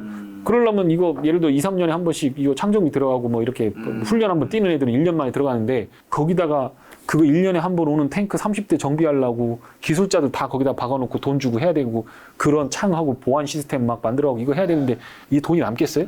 안 나거든요. 그러니까 그거 말고 이제 우리나라도 이제 정주궤도 위성 쏠 거거든요. 그러면 이제 정주궤도 위성 3개 쏘고서 GPS 잡고 따갖고 유도 미사일 날려버릴 수 있는 거. 대박. 레이더가 뿅뿅뿅뿅 날라오면 그게 막 보여. 안 보이는 게 막 보여. 그럼 거기다가 막 함 미사일 막 쏴가지고 막 날려버리고 막 이런 기술에 투자를 해야 돼요. 그런 기술과 자주포 만드는 애들하고는 달라요, 지금. 그러니까 방위 산업의 성장에 대해서 한다 그러면 그쪽으로 가시는 게 맞고 그런 거에 투자하는 거라고 하면 빠지면 세보는 것도 괜찮은데 야들은 올라오면 팔아줘야지. 저는 그렇게 생각합니다. 그래서 이제 주도주가 될 수 있다, 이쪽은. 이거는 주도주라고 하는 건 아니다, 나는. 그건 좀 억지다라고 생각합니다. 그럼 남은 원은요? 원자력? 원자력은 기업이 딱 있잖아요. 한전기술하고 한신기계 이런 애들이 들어가잖아요. 뭐 거기 뭐 무진 저기 뭐 계측 장비 뭐 넣고 하는 게 있는데 신규로 원전이 깔려야지. 안 그러면 다 리페어잖아요. 그러니까 뭐 수주 뭐 하고 했는데 다 그게 들어갈 때 보면 뭐 이집트 원전 수주했네, 뭐 폴란드 원전 수주했는데 그냥 다 같이 들어가는 거예요. 그러니까 우리는 가서 시멘트 공구리 쳐주고 그냥 유지보수하는 거기 조금 들어가는 거지. 그거 가지고 대박 안 나요. 원전을 투자하려면 전기료가 저렴해서 그 전기료를 먹고 산업 경쟁력을 가질 수 있는 섹터를 사는 게 차라리 맞아요. 뭐 화학회사, 전기료 회사 이런 애들 지금 유럽 다 셧다운되고 막 전기료 비싼데 힘들어하고 있는데 한국의 원자력 발전소가 있으니 그 전기를 이용해서 싸게 산업을 돌려가지고 우리가 수출을 싸게 할 수 있다. 여길 가야지. 원자력에다 집어넣어가지고 그걸 가지고서 그 큰 돈을 번다. 그러니까 태조 이방원 자체도 이제 태종 이방원인데 그거 안 되는 건데 이름부터가 잘못됐지만 내용을 들여다보면 쓸만한 게 별로 없다라는 거예요. 2020년에 BBIG 그 느낌은 아니군요. 그런 건 아닙니다. 그런 건. 그럼 이제 건설 섹터 요즘 좀 좋게 보시는 분들도 좀 있던데. 저도 건설 많이 물려 있어요. 좋게 보셨는데 물렸다. 그럼 지금은 어떻게? 먹고 다시 들어갔다가 물렸고 물릴 때 우리가 넉놓고 물리는 게 아니고 지수 빠질 때 같이 빠지는 거기 때문에 인버스 잡아놓고 물리기 때문에 계좌는 크게 손실 안 나요. 인버스 전략은 꼭 한번 해보세요. 제가 이거 그냥 고객들 편하라고 하는 거지 그 크게 손해 안 나요. 근데 뭐 제 영상 제 유튜브의 영상에도 제가 인버스 전략은 여러 편 찍어놨어요. 인버스 어떻게 하면 되는지 뭐 전략 뭐 핵심 맞다. 그러니까 모르는 건 모르는 대로 알려야 돼요. 자, 내일 지수가 어떻게 될 것 같습니까? 모르죠. 근데 내일 만약에 빠지면 어떻게 될까요? 근데 주식은 사고 싶어요. 그러면 그거를 정확하게 판단을 내리기 위해서 차트 그어놓고 그게 아니면 기관 외국인 수급 보고 기관 외국인 수급하고 코릴레이션 돌려보라고. 없어요. 40몇 %밖에 안 나와요. 내가 돌려본 거예요. 기관별로 다르겠지만 기관 외국인 사고 나서 10번 중에 4번밖에 안 올라가. 그거 보고 차트 보고 차트 더 마찬가지예요. 이동평균선 올라가고 양봉 났으니까 내일 올라간다? 그거 근거 있는 거예요? 그거 근거 없어요. 근거 없어요. 진짜로. 나 이렇게 하면 또 여기 앞으로 엄청 달릴 건데 가지고 와. 가지고 와. 있으면 가지고 와. 없어요. 올라갈 때는 다 양봉 내고 다 이동평균선 밟고 가니까 2 곱하기 3은 6. 6은 2 곱하기 3. 그죠? 3 곱하기 3. 3 곱하기 6도 되고 1 곱하기 6도 되고 2 곱하기 3이 6이지만 6이 꼭 2 곱하기 3은 아니라는 거예요. 그죠. 올라갈 때 차트는 무조건 법칙이죠. 주가, 단기 이동평균, 장기 이동평균, 정배열로 되죠, 당연히. 그렇죠. 그런데 정배열 됐으니까 그 다음날 주가 올라갈 거야 하는 건 안 맞죠. 2 곱하기 3은 6인데 6은 꼭 2 곱하기 3이라고 하는 거랑 똑같습니다. 그렇게 해서 근거를 찾는다는 거예요. 그러니까 맞지도 않는 근거인데 내가 생각하는 거에 대한 안심을 하기 위해서 많은 것들을 갖다 붙여요. 그리고 철진한 뉴스들 보면서 마음에 안심을 하거든요. 결과에 꽤 맞춘다는 얘기인가요? 그렇죠. 그럴 필요가 없다는 거예요. 내일 지수가 1% 올라가면 이 종목이 1% 먹으려고 사진 않았을 거 아니에요. 내 생각이 맞다면 지수가 내리지 않았다면 그냥 인버스 커버 풀커버 하는 거죠. 주식은 사고 싶으니까 주식 사. 내려. 여유가 생기잖아요. 기다릴 수 있잖아요. 인버스가 있으니 기다릴 수 있잖아요. 나중에 보면 이 결합치들이 대체적으로 보면 올라갈 때는 주도주만 잘 태우면 인버스하고는 전혀 상관없이 확 올라가고 내려갈 때는 심리적인 안정감을 그러고 억지로 끼워 맞추지 않아요. 균형 잡힌 상태로 냉정하게 내 주식을 판단할 수 있어요. 더 살 수도 있고 심리적으로 안정감 있게. 그러니까 완큐에 들어가서 이 주식을 100% 맞추려고 하지 말고 한 번 샀는데 불안해. 인버스 쳐놓고 내려가. 더 사. 또 인버스 덮어놔. 더 사. 지수는 천천히 움직이고 종목이 좋은 거라고 하면 그날 바로 올려버리거든요. 그러면 안전하게 인버스 제거하고 할 수 있어요. 여기 이거 붙은 거랑 똑같아요. 여기. 이거 껍질 이거 보호 필름. 이게 인버스라고 생각하시면 돼요. 그렇게 해보니까 저는 좋았는데 이거 편집 잘라야 될 것 같아. 이거 왠지 100만 안티가 생길 것 같아. 복잡한 개념이니까 그냥 참고만 하십시오. 제가 이거 드린 겁니다. 네. 자르지 않고 내보내도록 하겠습니다. 아까 전에 삼성전자 말씀해 주셨으니까 워낙 이제 뭐 600만 주주인가요? 국민주니까 삼성전자는 이제 이 보유자분들과 이제 또 매수하고 싶은 분들 여기서 좀 의견을 한 번만 더 주시는데 일단 보유자분들 물리신 분들은 좀 물리신 분들 어떻게 합니까 지금? 여기서 뭘 팔 수가 없잖아요. 여기서 팔 수는 없다. 그 뭐 얼마를 갖고 있는지 모르겠는데 삼성전자 갖고 계신 분들은 대체적으로 작은 굿즈는 아닐 거란 말이에요. 한번 여쭤보죠. 도대체 주식하는데 삼성전자 사는 사람들은 왜 사는 거예요? 삼성전자 1등이니까. 1등 주식 산다고? 우리나라에서는 그리고 삼성전자는 다 알고 있고 어떻게 보면 글로벌 경쟁력을 가지고 있다고 생각하고 그리고 또 요즘에 사시는 분들은 9만 원대 대비해서는 주가가 굉장히 많이 빠졌다. 그 다음에 삼성전자는 이제 뭐 반도체 4차 산업혁명의 쌀이라고 불리니까 그 다음에 스마트폰도 애플에 경쟁을 하고 있고 기타 굉장히 많은 것들 우리나라 최고의 재벌 그룹 아니냐 뭐 이런 것들 등등이 있지 않을까. 최근에 그런 의견도 있더라고요. 이제 이재용 회장님이 이제 어쨌든 좀 자유로운 신분이 되셨잖아요. 그로 인해서 이제 뭐 할 수 있는 것들이 더 많을 것이다. 재벌이 뭔가 보여줄게 이거죠. 보여주는데 주주들 부자는 안 만들 수도 있죠. 다 맞는 말씀이에요. 지금 한 말씀 중에 틀린 말씀이 하나도 없어요. 이제 그런 것들을 보고 주식 투자를 하시는 걸 뭐냐면 내러티브를 가지고 내러티브에 의한 주식 투자라고 해요. 그걸 이제 우리는 내러티브를 조금 단어를 바뀌어서 나이브하게 투자한다. 좋습니다. 귀가 순하다는 거지. 그냥 뭐라고 와서 얘기하면 이거 그럴싸하거든. 그냥 투자하는 거지. 안 돼. 그건 안 되고 지금 갖고 있는 건 이제 돈이 많고 또 다음에 또 삼성전자 담보 잡아서 또 때려 박을 수가 있으니까 삼성전자 망하면 대한민국 망하니까 그건 그런데 중요한 건 삼성전자 사이클 산업이에요. 그러니까 일단 재고자산 떨리는 그게 주가 많이 빠졌기 때문에 저도 여기서 팔아라는 얘기를 못 하는 거가 1차적으로 쥐고 있어야 된다는 얘기고 다만 매수 시점을 저울질한다라고 한다면 저는 조금 더 뒤로 미뤘으면 좋겠다. 내년 상반기 이후로 미뤄보자. 혹시라도 그때 조금 더 10% 더 비싸게 살 수 있을지 모르지만 확인하고 턴하는 걸 그러니까 6만 원에 사서 싼 가격이라고 갖고 있으려고 하지 말고 5만 5천 원에 사. 제가 이런 얘기하면 네가 그럼 5만 원이나 4만 원 가면 살 것 같냐 막 이런 얘기하거든요. 그래서 제가 그러죠. 나는 그때 안 사. 완전히 돌아섰을 때 그 가격이 5만 5천 원이든 아니면 7만 5천 원이든 돈을 벌 수 있을 때 사야지. 깨지지 않을 거라고 해가면서 사갖고 있으면서 장기적으로 물 타면 된다라고 하는 그런 생각으로 주식을 왜 하냐고요. 그리고 삼성전자가 가면 삼성전자가 국내에서 30만 명을 먹여 살립니다. 기업들 밑에 있는 애들이 얼마나 많은데 삼성전자 잘 되면 그 밑에 따라가는 애들이 얼마나 많은데 삼성전자 50% 오르면 500%씩 가는 주식이 얼마나 많은데 그러니까 전문가한테 물어보면 삼성전자는 전문가한테 좋은 주식이죠. 크게 욕 안 먹고 그리고 말씀하신 대로 삼성전자 살아가는데 이 자식 나쁜 놈이네. 산삼 없죠. 전혀 없죠. 그리고 이런 얘기를 해주면 누구나 다 쉽게 얘기하잖아. 대한민국 1등 기업에 이재용 얘기만 딱 꺼내면 이미 90%는 매수 버튼 들어가 있어 이제. 그러고 막 거기다 산업의 쌀 4차 산업혁명 4차 산업혁명이 뭔가 굉장히 고차원적인 것 같고 4차 그냥 단계를 나눈 것 뿐이지 산업혁명이라고 근데 4차 산업혁명이라고 하니까 뭔가 되게 뭔가 내러티브가 엄청 있어 보이는 건 그러니까 이미 99% 넘어온 거야. 매수하시죠. 얼마 살까요? 나 돈이 더 있다. 1억 말고 나 뒤에 예금 있는데 그것까지 찾아올게. 장사하기 딱인 거지. 그러니까 때려 박는 건데 돈을 벌려고 한다면 삼성전자를 살 필요는 없어요. 현금 갖고 있는 게 낫고 배당을 줍니까? 아니면 배당 주지 이제. 배당 주잖아요. 배당 줘. 미안합니다. 옛날 생각만 해갖고 삼성전자 매매 안 해본 지 오래되고 내가 150만 원일 때 매매해보고 그렇게 하고서 내가 그 150만 원이 가갖고 올라간 다음에 거기서 분할해 버렸잖아요. 그래서 이제 지금 주가가 이제 그렇게 된 건데 죄송합니다. 삼성전자 주주분들께는 죄송하지만 삼성전자는 강남 아파트 같은 거니까 그렇게 깔고 앉아 계시는 거에 대해서는 뭐라고 할 수는 없지만 돈을 벌겠다라고 하면 조금 생각을 바꿔보시는 것도 괜찮겠다. 최근에 주식시장 체력이 네. 뭐 예탁금, 거래대금이 굉장히 약하잖아요. 사실 이게 좀 개선돼야지 증시도 네. 좀 좋아질 수 있을 것 같은데 네. 요거 좀 언제쯤 개선 어떻게 상황 좀 보고 계시는지. 펀드 매니저 출신이세요? 아니요? 저 작가 출신입니다. 그러니까 김 작가잖아요. 그죠? 근데 주식 많이 하시죠? 콘텐츠를 많이 했죠. 콘텐츠만. 주식 투자했을 때도 2장 정도는 투자까지 많이 했어요. 20억?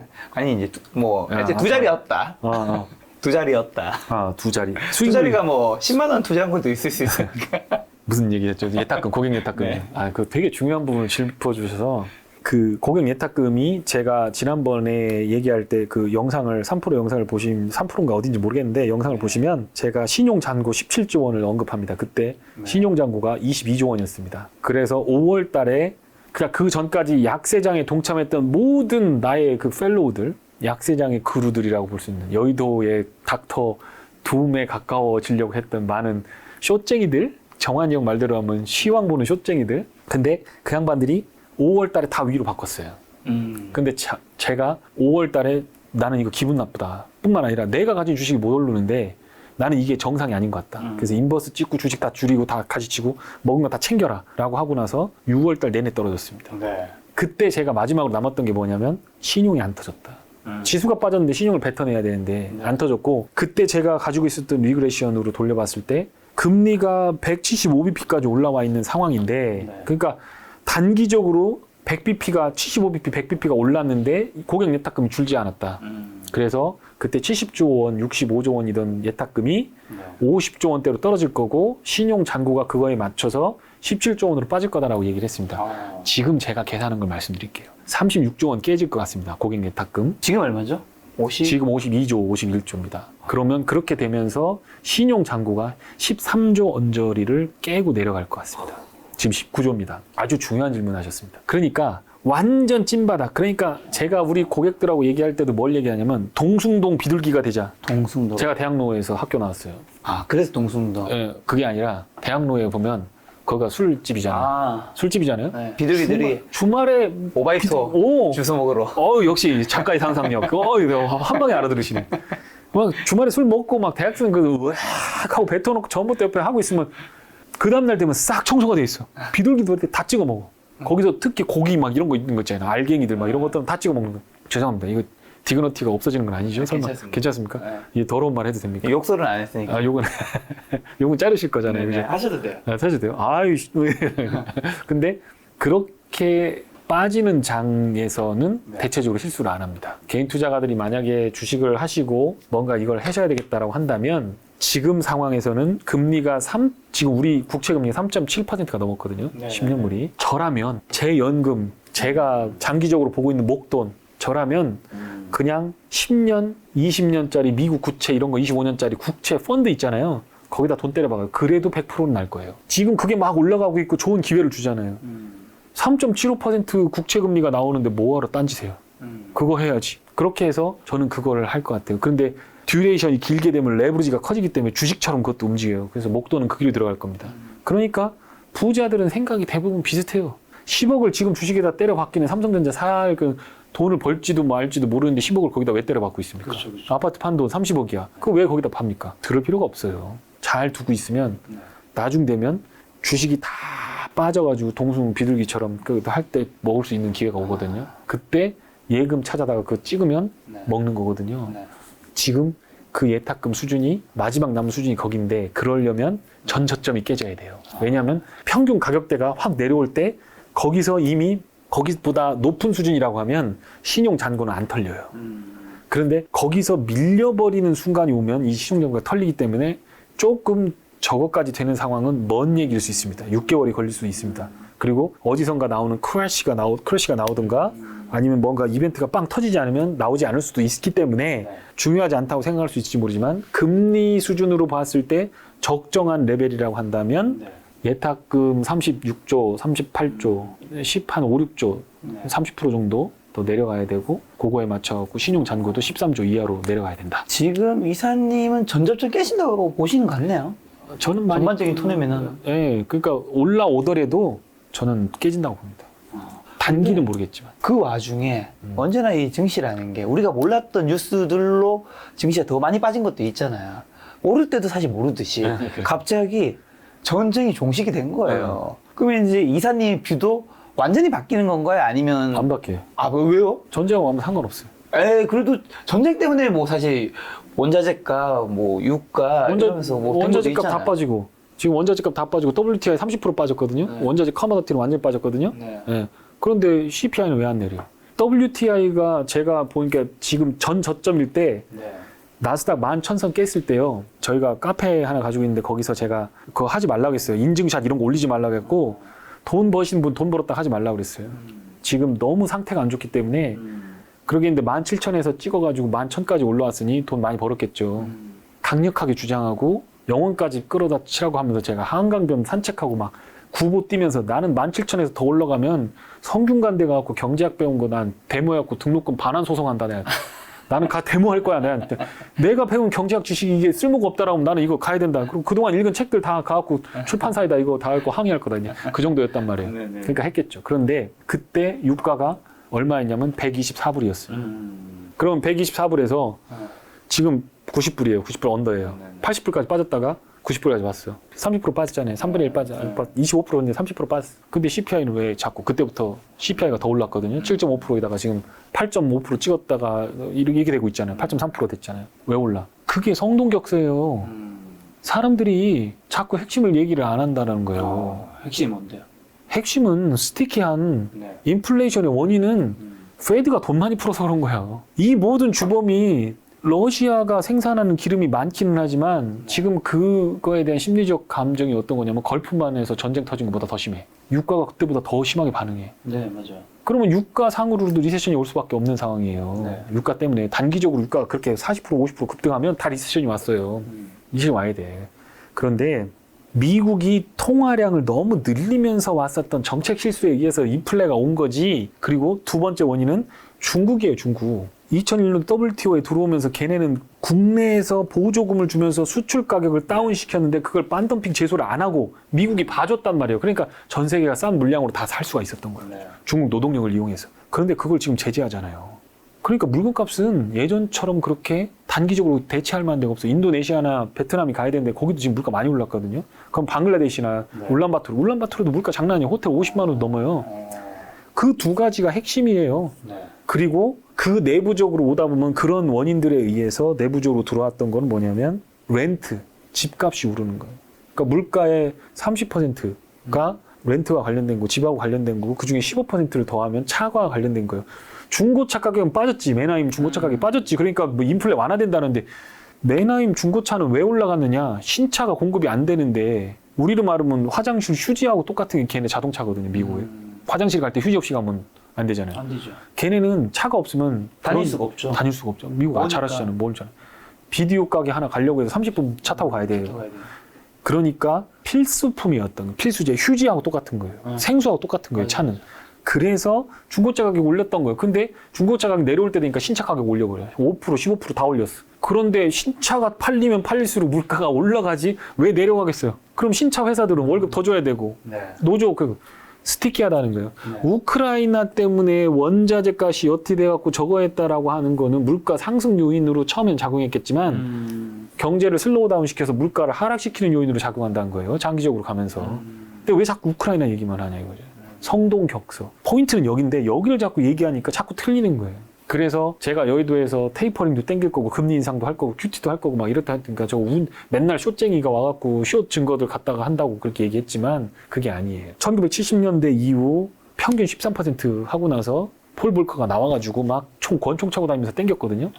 그리고 나서 40년 만에 2020년에 24% 통화 증가율 2021년에 13%, 14% 이렇게 통화 증가율 그 평균 냈을 때 거의 20% 통화 증가율을 했어요. 그건 왜 그러냐면 쉽게 생각해서 요게 GDP가 우리 GDP가 100만 원의 GDP가 생기려면 현금을 얼마 주면 되느냐 통화를 얼마 풀면 되느냐라고 했을 때 통화가 몇 바퀴 도느냐를 계산을 해요. 그래서 10바퀴 돈다 그러면 여기다가 10만 원만 딱 공급해요. 그러면 10바퀴가 딱딱딱딱 돌면서 GDP 100만 원이 딱 되는 거예요. 한 사람이 다 지고 있는 게 아니라 요 볼펜 만드는 사람은 요 플라스틱 갖고 오는 사람한테 주고 그 플라스틱 공장은 그 전에 정유회사에다 주고 네. 정유회사는 월급 주고 이렇게 하면서 경제가 GDP가 그 부가가치 합이 최종 제 가격처럼 비슷하게 만들어지잖아요. 그게 GDP 구성하는 건데 그거에 맞게 화폐 수요를 만들어준다는 거예요. 근데 팬데믹 터졌잖아요. 사람들이 돈을 안 돌려. 네. 현금 쥐고 있어. 은행에 넣어놓고 있어. 그러니까 화폐가 유통이 돼야 되는데 화폐가 안 도는 거예요. 그래서 10만 원에 10배 돌렸던 걸 다섯 바퀴밖에 안 도니까 50만 원밖에 안 되잖아요. 네. 그러니까 거기다 더블 다운 해준 거예요. 그래서 현금을 확 찍어갖고 밀어내버린 거지. 그랬는데 1, 2년 만에 팬데믹이 확 풀려버렸어. 그러니까 사람들이 막 돈 쓰기 시작하니까 통화동수가 천천히 돌다가 다시 막 돌기 시작한 거지. 그러니까 돈이 10 곱하기 10이 돼서 적정한 100을 구성해야 되는데 20은 풀어놨는데 20은 그대로 놔둔 상태에서 10이 회복돼 버렸으니까 200이 돼 버린 거죠. 그러니까 실물 경제보다 돈이 더 커져 버린 거지. 네. 이게 핵심 본질이에요. 그것 때문에 오른 거지. 그거를 부인하고 우크라이나 사태, 뭐 팬데믹, 그다음에 뭐 서플라이 체인 디스럽션 했는데 그게 다 개뻥이었다는 게 나왔잖아요. 근데 왜 지금도 아직도 그 얘기 갖고 매달려? 인플레이션이 지금 핵심이 아니에요. 앞으로는 실업률만 보세요. 실업률. 네. 실업률만 잘 보시면 네. 투자 포인트 나올 겁니다. 그래서 실업률이 끌어올려질 거예요. 네. 그러니까 쓸데없이 취업하지 말라는 거예요. 여기 김작가 TV에서 여기서 편집하는 사람이 한 명 있다가 네. 옆에 다른 유튜버로 가면서 점프를 해. 네. 3천만 원 더 준대. 그냥 옮겨. 그냥 여기서 이쪽으로 넘어가. 3천만 원 더 줘. 그러니까 놓치면 안 되잖아요. 나는 5천 줄게. 이렇게 되는 거예요. 이게 지금 스티키한 인플레를 만들어내는 임금과 그러면서 렌트값까지 다 집값까지 올라가는데 임금이 올라가는데 집값 안 올라간 적이 단 한 번도 없어요. 무슨 뭐냐? 그렇죠. 내가 저거 했다 그러면 나는 장가부터 가고 내가 집 이렇게 멋있는 집 해놓고 예쁜 여자 들여가지고 애기 낳고 하려고 하는 그게 사람의 본성이기 때문에 예, 임금 올라가면 무조건 그렇게 생겨요. 그런데 지금 집값도 결국에는 다 임금 때문에 그랬다는 거예요. 문제는 임금은 한 번 올리면 내리져가지가 않아요. 못 내려가죠. 그렇죠. 그리고 물건값이 올라가면서 투쟁, 분쟁 막 이러면서 조 바이든이 8달러이던 최저임금을 15달러로 막 옮겨놓고 뭐 유니온 막 그 뭐야 노조라고 하는 거죠. 네. 거기서 막 협상 쳐가지고 막 임금을 막 끌어올리는 거예요. 그리고 돈 풀어주고 이것 때문에 그런 거지. 그러니까 그거를 다 회수해야 돼. 그렇게 해야만 이제 인플레가 잡힌다. 그러면 지금 4분기 CPI랑 4분기 이제 금리 인상은 좀 어떻게 보고 계세요, 이사님은? 4분기는 어쨌든 지금 예고된 것만 요번에 75bp 하고 만약에 10월 달에 안 잡히면 긴급 회의를 열어서 50bp, 25bp라도 더 할 겁니다. 네. 그게 안 되고 만약에 9월 22일 날 하고 나서 조금 캄다운이 된다고 하면 그러면 아마 한 달 정도 더 네. 주식을 할 기회가 생길 겁니다. 단기 반등하겠죠? 그럼 여기 댓글 달릴 겁니다. 와가지고 저희가 바닥이었다 이러면서 댓글 달릴 겁니다. 분명히 얘기했어요. 네? 매크로 공백기가 진입합니다. 11월 달까지, 11월 달 초까지 그 공백기 진입하는데 제가 6월 말에도 영상 키고 여기서 주식 팔면 안 돼. 주식 오히려 살 때야. 그렇게 하면서 7월 달 금리 인상하고 나서 9월 달까지 반등장이 올 건데 매크로 공백기이기 때문에 여기서 반등한다라고 분명히 얘기했거든. 근데 갖고 쇼쟁이 얘기했다고 하면서 그게 내 영상 안 찍어. 한 달에 한 번밖에 안 해. 그리고 유튜브도 이제 앞으로 안 나갈 거야. 진짜요? 얘기하기도 싫어. 그런데 분명히 김작가 TV에 보는 분들이 많으시니까 내 얘기 분명할게. 매크로 공백기에 실적 10월 초에 실적이 나오기 시작할 건데 실적이 부러지지 않으면 많이 부러지지 않으면 단기적으로 적어도 박스권 이상의 장이 나올 수 있어요. 11월까지. 그런데 최종 금리가 3.75에서 4%까지 올라간 이후에 그때는 종목 선별이라든가 이런 것들에 매우 신중하셔야 됩니다. 그때부터 이제 진짜 장세가 나올 거예요.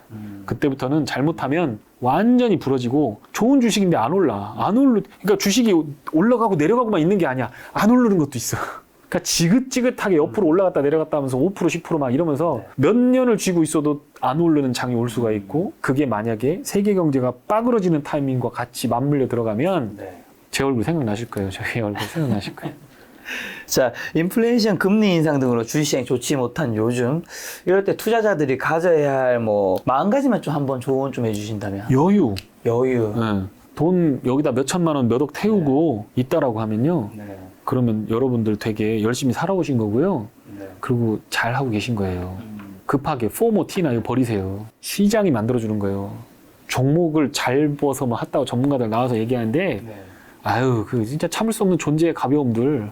시장이 먹여주니까 먹는 거지 지자가 잘나서 한 게 아니에요. 매크로 변수나 이런 페드가 돈 이거 하는 거야. 들이마실 때는 참아야 돼. 그리고 불어줄 때 뒷바람 받고 투자해야 돼요. 지금은 들이마시는 거잖아. 숨소리는 비슷하니까 이게 들이마시는지 날숨인지 모르잖아요. 들이마시고 있잖아요. 까꾸로 지금 들어가고 있잖아요. 빨리 들어가잖아요. 뒷바람 나올 때 하시면 돼요. 지금 5천 1억이 작은 돈 갖고 2억 가지고 5천 됐고 2억 가지고 1억 되신 분들도 분명히 있을 거고 본전 하신 분들은 지금 굉장히 기고만장하실 거라고 나 본전했어 막 이러면서 나 되게 주식 잘하는 것처럼 보일 거고 앞으로 희망을 막 품는단 말이야. 근데 여유를 가지세요. 여기서 만약에 한 번 더 부러지면 1억이 5천 됐다. 5천에서 한 번 더 부러지면 4배를 먹어야 본전이 돼요. 그거 굉장히 어려운 거거든요. 그렇죠. 단기간에 되지도 않아요. 그러니까 여기서는 여유를 갖고 차분히 하시고 네. 아까 말씀드렸죠. 실업률이 올라가기 시작하고 페드의 정책이 턴오버가 나오고 네. 그렇게 하고 충분히 자산 가격이 빠진 이후에 네. 부양책으로 돌아설 때 들어가셔도 그때 주식을 충분히 사셔도 안 늦어. 안 늦어요. 정말 저 주식 24년 했어요. 그때 되면 지금 뭐 태조 이방원보다 더 좋고 섹시한 주식들 막 돌아가면서 막 주식을 올릴 거예요. 그리고 여기 아니면 미국 아니면 유럽 아니면 중국 할 게 많아요. 지금은 반대니까 네. 여유를 가지고 지키는 전략으로 가십시오. 그 부양책에는 뭐 우리가 알 수 있는 것들은 뭐 어떤 것들이 예시가 있을까요? 금리 인하를 완전히 끝내놓고 금리 이제 인하. 예, 그러면서 대표적인 게 그런 거예요. 은행에서 대출을 하러 가면 난 별것도 아닌데 내 연봉의 몇 배를 빌려줘. DSR 이런 거 막 풀어줘. 대출 막 네, 막 미분양 막 나와서 막 가서 내가 맘만 먹으면 집 한 3채 살 수 있어. 주식 뭐 이런 거 뭐 너무 싸. 좋은 게 많아. 배당만 막 7%, 6%씩 줘. 막 이런 게 있어. 은행에서 돈 많이 빌려줄 때 그때가 반대로 생각해 보세요. 연봉 1억도 못 받는 나한테 돈을 몇 억을 빌려주면서 주택을 사라고 하면 그거는 사지 말아야 될 타이밍이야.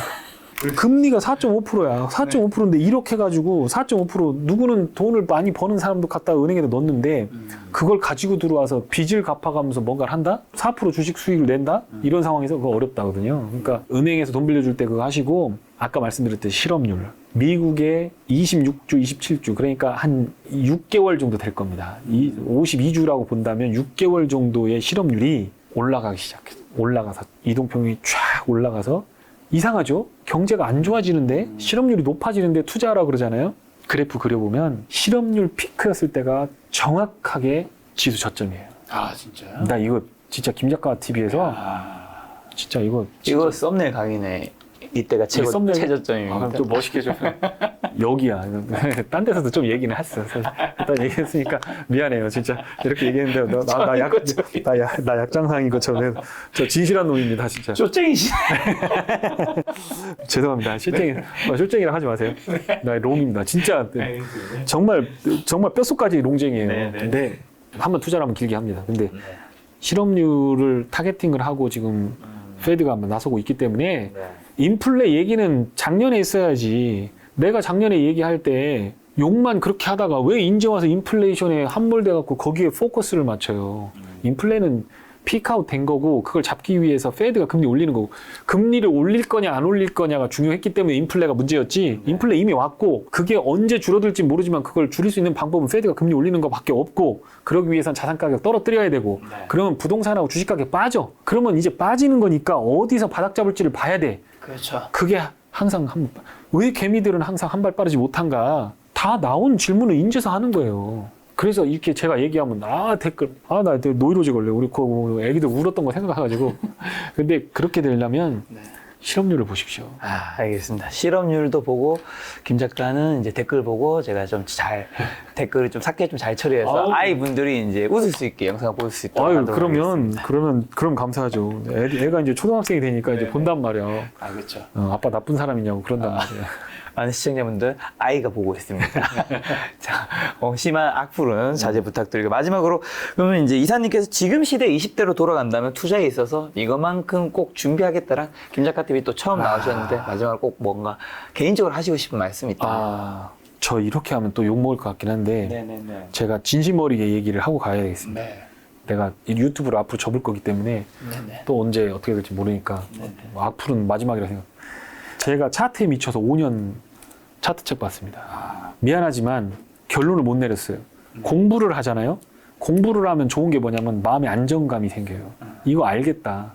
연습을 하는 거 뭡니까? 일종의 공부죠. 골프공 연습하면 맞아야지. 연습하는데 안 맞아. 그러면 신경질 나죠. 차트가 나한테는 그랬어요. 지금 제가 그걸 어떻게 표현하냐면 이 문신하고 똑같다. 문신. 여기다 문신 새기는 건 금방 새기잖아요. 근데 그게 지워지려면 오래 걸려요. 지우기는 어려워요. 차트가 그래요. 그러니까 20대 때 제가 그 5년 미쳐있던 5년만 뺐으면 지금보다 100억은 더 벌었을 겁니다. 몰라 역사의 가정은 없고 너무 잘난 척한다라고 얘기할 수 있지만 모르지만 제가 그걸 버리겠다라고 얘기하면서 주식이 빠지고 막 까꾸로 뒤집어지고 막 역배열 나오고 하는데 거기서 막 때려박고 나는 이 주식 한다고 탐방 가고 막 그러면서 아까 말씀드렸던 MVP 그거에 맞춰가지고 기업 분석하면서 가치 투자를 했을 때 종목이 다 맞은 건 아니지만 한두 종목 맞기 시작하면 5배, 10배씩 나오기 시작한 거예요. 투자에 대해서 제대로 된 그루들을 찾고 제대로 된 공부를 시작하셨으면 좋겠습니다.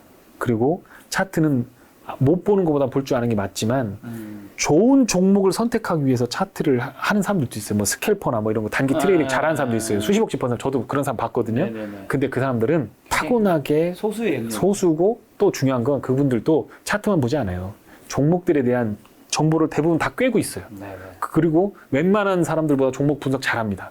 그리고 나서 차트로 매매를 하는 거예요. 결론은 뭐냐? 좋은 종목들을 200개, 250개만 다른 거 보지 마요. 대한민국 먹여 살리는 종목들 200개, 250개만 네. 제대로 사업보고서 보고 공부하고 그 애들이 어떻게 움직이는지를 차트를 붙여서 타닥타닥 매매하면서 5년, 10년을 보낸다면 네.